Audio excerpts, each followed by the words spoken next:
Welcome to the slop farm. Enjoy the video. Start by designing the replica strictly as a non-functional prop. Remove any barrel or firing mechanism so it cannot chamber or launch projectiles.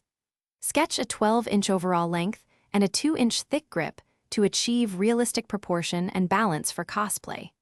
Plan internal voids to reduce weight and ensure no metal or dense tubing is present. Use 3 layers of corrugated cardboard laminated with PVA glue to form 3/8-inch walls and sand edges smooth. This prevents accidental gaps that could be mistaken for a working firearm. Choose safe materials: corrugated cardboard, PVA or wood glue, hot glue for spot bonds, and 1/8-inch balsa wood for surface accents.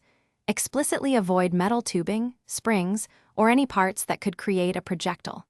Reinforce structural joints using 1-inch masking tape over glued seams and stagger layer seams by 2 inches to reduce tear-through.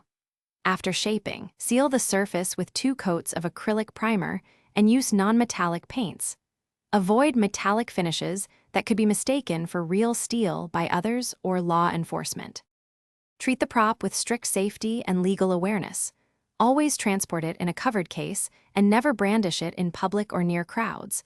Behaving responsibly prevents alarm or legal consequences. Affix a 2-inch bright orange tip or a 4-inch printed prop label to clearly indicate non-lethality, and keep documentation showing it is a costume item. Check local laws and convention rules ahead of time, since many jurisdictions ban or require markings on realistic replicas.